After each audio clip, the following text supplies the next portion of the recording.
Hello dear students, good morning અને જય સ્વામિનારાયણ. મિત્રો, આપણે ગઈકાલે સિન્સ સુધીનું શીખ્યા હતા, જે સમયનું સૂચન કરે છે. આજે આપણે 4 પર જવાના છે, જે પણ સમય બતાવે છે, પણ જેનો ગુજરાતી અર્થ થાય છે જ્યારથી. 4 એ આપણે પ્રેપોઝિશન્સ તરીકે પણ ઉપયોગમાં લઈએ છીએ, જેને આપણે માટે ઉપમા તરીકે ઉપયોગમાં કરીએ છીએ. પણ અહીંયા ગાડી એઝ અ કન્જક્શન એનો મિનિંગ થાય છે જ્યારથી, એક સંયોજક તરીકે. સમયનું સૂચન કરે છે. પૂર્ણ વર્તમાનકાળ હેવ અને હેઝની સાથે જે પાસ્ટ પાર્ટિસિપલનું ભૂતકૃદંતનું રૂપ મુકાય છે તેમાં એ વપરાય છે. અચોક્કસ સમય અથવા સમયગાળો દર્શાવતા શબ્દોની આગળ આવે છે. વાક્યની શરૂઆતમાં કે વચ્ચે પણ એ આવી શકે છે. ઉદાહરણ જોઈએ તો વધુ ખ્યાલ આવે આપણને. My friend has stayed in Mount Abu. He has been there for 2 days. મારો મિત્ર માઉન્ટ આબુમાં રહ્યો. Has stayed. Present perfect tense. Has V3. He has been there for 2 days. એ ત્યાં 2 દિવસ માટે થોભ્યો. My friend has stayed in Mount Abu for 2 days. એટલે કે he has આપણે બીન remove કર્યું અને પછી આપણે 4થી તે વાક્યને જોડી દીધું. My friend has stayed in mount Abu, પછી 4 મૂકીને 2 days, એટલે કે વધારાનું જે હતું તે આપણે રિમૂવ કરી દીધું. I haven't met him. It has been a long time. For a long time, I haven't met him. It has been a long time. It has been a long time કાઢીને આપણે અ long ટાઈમની આગળ 4 મૂકી દીધું. For a long time comma I haven't mat હિમ. અહીંયા આપણે 2 વાક્યને જોડીને 4ને આપણે કોઈ પણ પ્રકારનું પંક્ચ્યુએશન માર્ક્સ લીધું નથી, પણ અહીંયા આપણે લઈએ છીએ કારણ કે આપણે 4ને આગળ લીધું છે, તો ત્યારે એ કોમા આવશે. પછી આવે છે સો અને ધેરફોર, તેથી, જેનો આપણે રૂટીનમાં ઉપયોગ કરીએ જ છે. પરિણામ દર્શક વાક્યની આગળ આવે છે, વાક્યની વચ્ચે આવે છે. કારણ દર્શક વાક્ય એટલે કે સો અથવા ધેરફોર, અને પછી પરિણામ દર્શક વાક્ય આપણે આ ફંક્શનમાં શીખી ચૂક્યા છે. જે આપણે પર્પઝમાં આપણે શીખી ચૂક્યા છે ફંક્શન પર્પઝ. તો એ કારણ દર્શાવે છે અને પછીનું વાક્ય પરિણામ એ દર્શાવે છે. ઉદાહરણ જોઈએ તો, Yamini was ill, she didn't go to school. Yamini was ill, so અથવા therefore she didn't go to school. આ એકદમ સરળ છે. Manan stood first, he worked hard. Manan stood first, so he worked hard. Manan worked hard, so he stood first. અથવા તો Manan worked hard, therefore he stood first. Since, as, because, કારણ કે. કારણ દર્શાવતા વાક્યની આગળ આવે છે. સિન્સ અને એઝ વાક્યની શરૂઆતમાં આવે છે, જ્યારે બીકોઝ એ વાક્યની વચ્ચે આવે છે. પરિણામ દર્શક વાક્ય વત્તા સિન્સ અથવા એઝ અથવા બીકોઝ અને કારણ દર્શક વાક્ય, આ તેની રચના છે, પેટર્ન છે. We cancelled our tour, full stop, it was raining heavily. We cancelled our tour, since, as અથવા because it was raining heavily. Mostly આપણે બીકોઝનો ઉપયોગ કરીને આપણે વાક્યને જોડી દઈએ છીએ.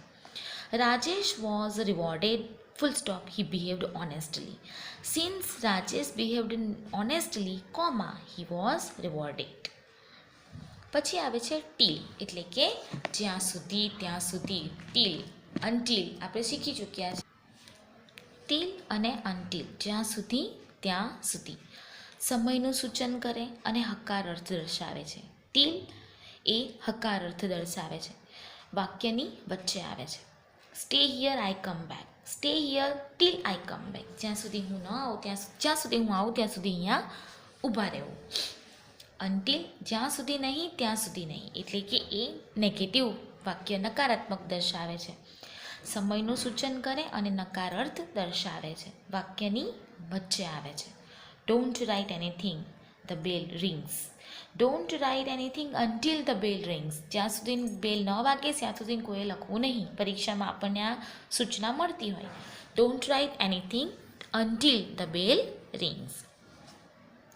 ઇફ અને વેધર, જે આપણે ડાયરેક્ટ ઇનડાયરેક્ટ સ્પીચમાં શીખી ચૂક્યા છે. ઇફ અને વેધરનો ઉપયોગ આપણે જોઈએ છીએ કે જે ઓક્ઝિલરી હોય મે, કેન, કુડ, શરૂઆતમાં ડુ, ડઝ, તો આપણે વાક્યને કન્જક્શનમાં આપણે ઇફ અથવા વેધરથી જોડીએ છીએ. આયરું આવ્યું. ઇનડાયરેક્ટ સ્પીચના પ્રશ્ન વાક્યમાં આ વપરાય છે. આસ્ક અથવા ઇન્ક્વાયરી વગેરે પછી એ આવે છે, વાક્યની વચ્ચે આવે છે. For example, my teacher asked me, I had shown her my homework. My teacher asked me if I had shown her my homework. And એકદમ સરળ છે, બે જુદી જુદી ક્રિયાઓને જોડે છે અને વાક્યની વચ્ચે આવે છે. Kashish went to the market, she bought vegetables. Kashish went to the market and bought vegetables. Then after see, so that કે જેથી કરીને, સો ડોટ ડોટ ડોટ ધેટ કે જે આપણે પર્પઝમાં લીધું હતું, સો ધીસ એન્ડ ધેટ. હવે અહીંયા જ કે જે કન્જક્શન છે તે અલગ રીતે છે. So that it shows the reason, કારણ બતાવે છે. હેતુ કે ઈરાદો દર્શાવતા વાક્યની આગળ આવે છે. તેના પછી કર્તા અને સહાયકારક ક્રિયા જેમ કે કેન, મે, કુડ, માઇટનો ઉપયોગ કરવામાં આવે છે. I read regularly, full stop, I can get 90 marks. I read regularly so that I can get 90% marks. પછી આવે છે એઝ ડોટ ડોટ એઝ, ના જેવું ના જેટલું. આપણે આ પોઝિટિવ ડિગ્રીનો ઉપયોગ થાય છે અહીંયા. તો પોઝિટિવ ડિગ્રીના હકાર વાક્યમાં વપરાય છે. એક કરતાં બીજા કરતાં જેવો અથવા તે જેટલો જે છે તેવો એ અર્થ દર્શાવે છે, વાક્યની વચ્ચે આવે છે. Bunty is strong, Montu is strong. Bunty is as strong as Montu. સો અને એઝ, ના જેવું નહીં, ના જેટલું નહીં, એ પણ પોઝિટિવ ડિગ્રીનો જ એક પ્રકાર છે, પણ એ કેવો છે? નકારાત્મક પ્રકાર છે. એક કરતાં બીજા કરતાં જેવો નથી અથવા જેટલો છે તેવો અર્થ એ દર્શાવે છે, વાક્યની વચ્ચે આવે છે. Mumbai is big, Ahmedabad is not big. Mumbai is not so big as Ahmedabad. Ahmedabad is not so big as Mumbai. Then comparison degree, comparative ડિગ્રીના હકાર અને નકાર વાક્યમાં વપરાય છે. એક કરતાં બીજા કરતાંથી ચઢિયાતું હોય છે અથવા તો ઉતરતી કક્ષાનું હોય તે બતાવે છે. મોર, બિગર, બેટર જેવા શબ્દોનો ઉપયોગ કમ્પેરેટિવ ડિગ્રીના વિશેષણ પછી એ આવે છે. વિશેષણ એટલે કે adjective. Radhika is tall, Madhuri is taller. Radhika is tall, Madhuri is taller. આ કમ્પેરેટિવ ડિગ્રીનું ફોર્મ છે. Madhuri is taller than Radhika. A cow is not fast. A tiger is fast. A cow is not faster than a tiger. So dot dot that એટલે કે પરિણામ દર્શક વાક્યની આગળ આવે છે. C, so that, many so only. એનું ધ્યાન રાખીને તમારે ઉપયોગમાં કરવું. સો ધેટ એટલે કે પરિણામ દર્શક વાક્યની આગળ આવે છે. સો પછી વિશેષણ આવે છે જેમ કે બ્યુટિફુલ, સ્ટ્રોંગ, લોંગ, ફાઇન. એટલે કે આ અતિશયોક્તિપણમાં પણ એ ઉપયોગ થાય છે. So beautiful, so strong, so long, so fine. વિશેષણ પછી ધેટ આવે છે અને વાક્યની પછી વાક્યની વચ્ચે આવે છે. For example, Raghav is poor, he can not buy a new bag. Raghav is so poor that he can not buy a new bag. Raghav એટલે સો પછી એડજેક્ટિવ અને પછી ધેટ કન્જક્શન મૂક્યું છે. એટલે બંને કન્જક્શન જ છે પણ બંનેની વચ્ચે એડજેક્ટિવ મૂકવામાં આવે છે. The tree was tall, the child could not climb it. The tree was so tall that the child could not climb it. બે વાક્યને સો ધેટ વડે જોડીને એક સિંગલ વાક્ય બનાવવું, એને જ આપણે સિન્થેસિસ કહીએ છીએ. અને આ જેટલા બી આપણે સિન્થેસિસ શીખી રહ્યા છીએ, જેટલા બી તે બધા જ ફંક્શન્સના જ ફોર્મ્સ છે. અને એને આપણે વાક્યની અંદરથી જુદા જુદા વાક્યમાંથી એક સિંગલ વાક્ય બનાવીને એ અલગ અલગ પેરેગ્રાફના જે આપેલા સેન્ટેન્સ છે એને કેવી રીતે એક પેરેગ્રાફમાં બનાવવું તે આપણે શીખી રહ્યા છીએ. પછી આવે છે હુ. હુનો ઉપયોગ રિલેટિવ પ્રોનાઉન તરીકે આપણે કરીએ છીએ. એ કર્તા વિભક્તિ તરીકે વપરાય છે. એટલે કે અહીંયા આગળ પોર્શન નથી હોતું પણ અહીંયા એ સબ્જેક્ટ તરીકે વપરાય છે. એટલે કે કર્તા તરીકે, વ્યક્તિ તરીકે આપણે એનો ઉપયોગ કરવાનો થાય છે. હુ પહેલાં મનુષ્યનું નામ અથવા હુ અને હુ પછી ક્રિયાપદ આવે છે. This is the girl, she won the first prize. This is the girl who won the first prize. એટલે કે જે પ્રોનાઉન છે એને આપણે કાઢીને એની જગ્યાએ આ કર્તાનો ઉપયોગ આપણે કર્યો છે. હુમ એ પણ એક રિલેટિવ પ્રોનાઉન છે. હુમનો કર્મ વિભક્તિ તરીકે ઉપયોગ થાય છે. હુમ એ કર્મમાં છે, એક્ટિવ પેસિવમાં. પેસિવમાં આપણે કર્મ આગળ આવે છે ત્યારે બાય હુમ, જ્યારે હુથી ચાલુ થયું હોય તો આપણે બાય હુમ કરીને એનું શરૂઆત કરીએ છીએ. તો હુમનો કર્મ વિભક્તિ તરીકે ઉપયોગ કરાય છે. હુમ પહેલાં મનુષ્યના નામ અને હુમ પછી નામ કે સર્વનામ આવે છે. સર્વનામ એટલે કે pronoun. This is the boy, I punish him well. This is the boy whom I punished well. પછી આવે છે હુઝ. હુઝ એ પણ રિલેટિવ પ્રોનાઉન છે. હુઝનો સંબંધક વિભક્તિ તરીકે ઉપયોગ કરાય છે. હુઝ પહેલાં મનુષ્ય નામ અને હુઝ પછી માલિકી સંબંધક નામ આવે છે. Let's see the example. This is the man, his car is new. આ એ માણસ છે જેની કાર નવી છે. This is the man whose car is new. માલિકી બતાવે છે ત્યારે આપણે હુઝનો ઉપયોગ કરીએ છીએ. ઓળખ બતાવે છે ત્યારે હુમનો ઉપયોગ કરીએ છીએ અને હુનો ઉપયોગ કરીએ છીએ, હુ અને હુમનો. તો એક વાક્ય ઉપર આધાર રાખે છે. અહીંયા આપણે ઓળખ આપવાની છે, આઈડેન્ટિફિકેશન, કે કાર કોની છે ભાઈ, તો આ એ માણસ છે કે જેની આ નવી કાર છે. વીજ વસ્તુ બતાવે છે. વીજનો નિર્જીવ કે જ્ઞાન્યંતર જાતિ તરીકે ઉપયોગ કરાય છે. I am sorry for this pronunciation. Which પહેલાં પ્રાણી, પક્ષી કે નિર્જીવ નામ આવે છે. This is the lion, it beat the child. This is the lion which beat the child. આપણે દરેક જણા જાણીએ છીએ કે આપણે નિર્જીવ વ્યક્તિ માટે તો આપણે ઈટ કે વીચનો ઉપયોગ કરીએ છીએ, પણ આપણે પ્રાણી માટે પણ ઈટ કે વીચનો ઉપયોગ કરીએ છીએ. હા, ક્યારેક વાક્યમાં એને હી કે શી તરીકે પ્રોનાઉન્સિએટ કર્યા હોય તો આપણે એ પ્રમાણે વિભક્તિ, એ પ્રમાણે આપણે રિલેટિવ પ્રોનાઉનનો ઉપયોગ કરવાનો થાય છે. હવે આપણે જોઈશું વોટ. કે જે વોટનો ઉપયોગ નિર્જીવ કે નાન્યંતર જાતિના સંબંધક તરીકે કરાય છે. વોટ પહેલાં ક્રિયાપદ અને વોટ પછી કર્મ વિભક્તિનું નામ કે સર્વનામ આવે છે. I could not understand full stop you say. I could not understand what you say. કે ફૂલ સ્ટોપ રિમૂવ્ડ. આ આપણે બધા રૂટીનમાં યુઝમાં લેતા જ એવા શબ્દો છે, એવા વાક્યો છે. ધેટ એકદમ સરળ છે. કે તે, ધેટનો ઉપયોગ સજીવ અને નિર્જીવ બંને માટે વપરાય છે. સંયોજક તરીકે ધેટનો ઉપયોગ થાય છે. This is the book, it gives us good knowledge. This is the book that gives us good knowledge. Superlative ડિગ્રીમાં વપરાતા પછી વિશેષણ પછી ધેટનો ઉપયોગ કરાય છે. She is the tallest girl I ever saw. She is the tallest girl that I ever saw. Today is Sunday. It is true. It is true that today is Sunday. It is fact that you are right. સાચું છે કે તમે સાચા છો. That it is used as a conjunction. When એટલે કે ક્યારે સમયનું સૂચન કરે છે. વાક્યની વચ્ચે આવે છે.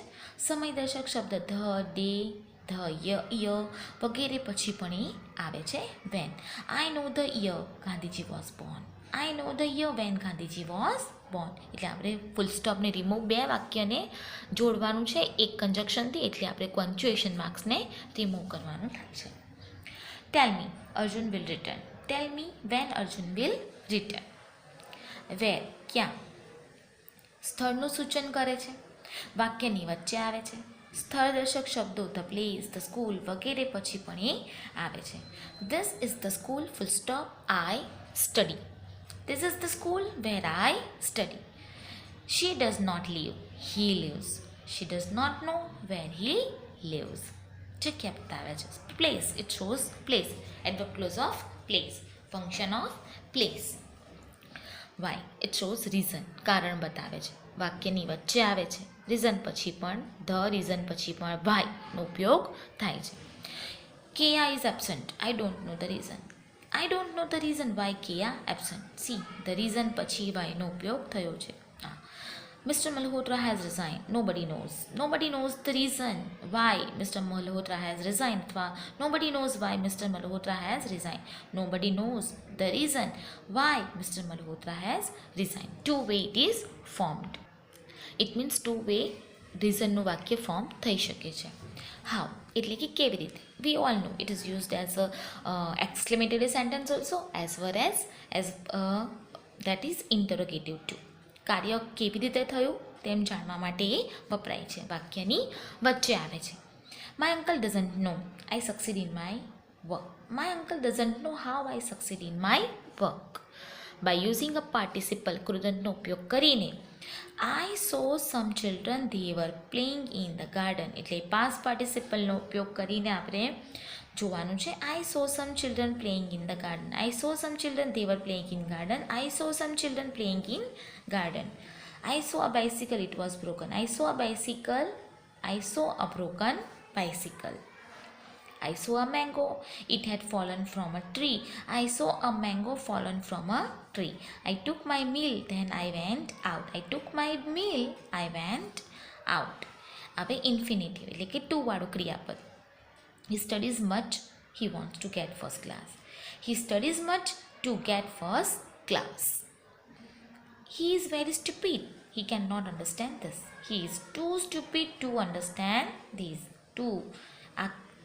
આ તમારું ઇન્ફિનિટિવનું છે. While here to it shows આ જે ટુ છે એ તમારું હાઇપર બતાવે છે, વધારે પડતું. He is too stupid to understand. He is too stupid to understand. I gave a present to my students. I was very glad. I was very glad to give a present to my student. By using a noun or a noun phrase, નામ કે શબ્દ સમૂહનો ઉપયોગ કરીને. Mr. K.B. Shah is a good musician. He is my uncle. Mr. K.B. Shah, my uncle, is a good musician. Comma કરીને આખું એક વાક્ય બનાવ્યું છે. Just for your knowledge, by using a prepositions with a noun or a gerund, gerund એટલે ing વાળું form અને નામ એ કૃદંત સાથે prepositions એટલે કે નામયોગી અવયવનો ઉપયોગ જોઈએ. I gave her 5 rupees. She wanted to buy fruits. I gave her 5 rupees for buying fruits. 4 આવ્યું એટલે ing વાળું આ gerund કહેવાય છે એને નામયોગી અવયવ. He began to sing.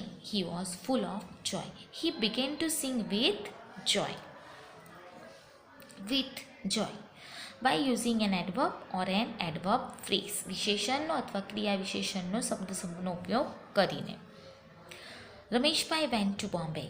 He left in the morning. Rameshbhai went to Bombay in the morning. Prepositionsનો ઉપયોગ કરીને આપણે વાક્ય જોડીએ છીએ. In, with, for વગેરે.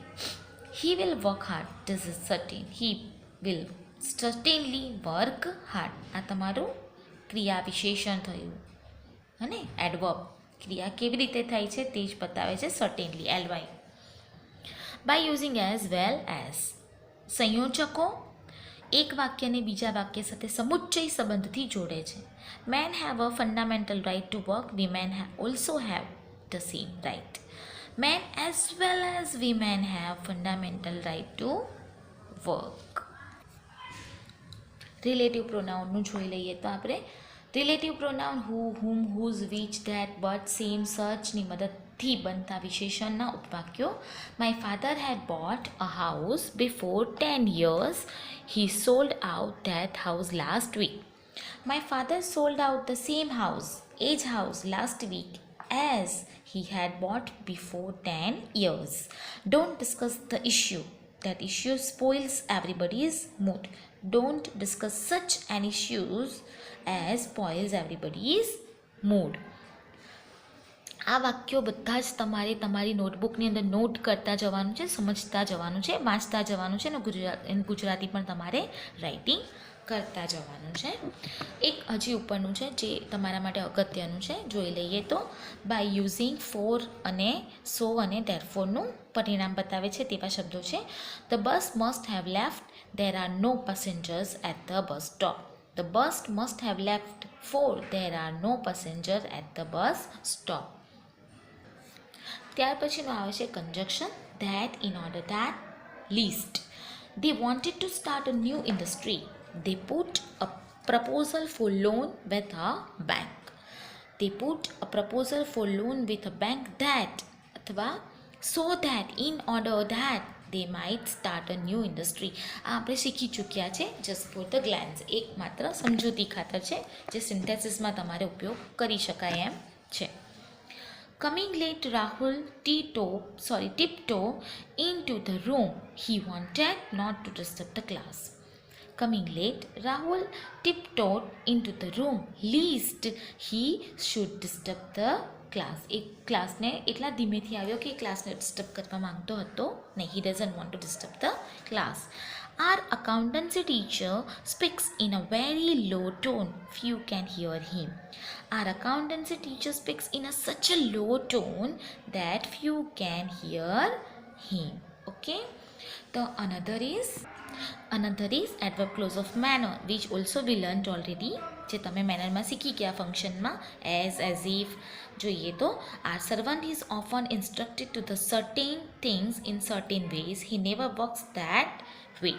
Our servant never works as he is often instructed. જેવું કહેવામાં આવે એવું અમારું નોકર કરતો નથી. મુકેશભાઈ boast like a leader. Actually he is not a leader. Mukeshbhai boast as if he were a leader. Nikita is very smart. She cannot occupy these positions. However, smart Nikita is. She cannot occupy these positions. So, this is smart as Nikita is. She cannot occupy these positions. Okay, friends, this you have to write down in your English grammar portion and complete it. And in the next lecture, I will send Unit 6, read 3, and we will complete Unit 6. These things you have to note down in your notebook. Bye bye everyone. See you. Wish you all the best.